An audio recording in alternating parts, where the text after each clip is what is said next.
In front of me is POCO X6, and today I would like to show you how you can turn on or off its location.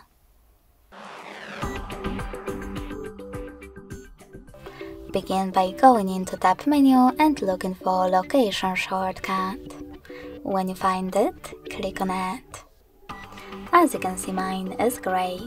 That means that location is off, but you can always switch it on by clicking on the same one again. You can also go into Settings, scroll all the way down and click on Location section. Then click on this switcher to manage it. Thanks so much for watching. If you enjoyed this video, leave a like, comment and subscribe. Bye!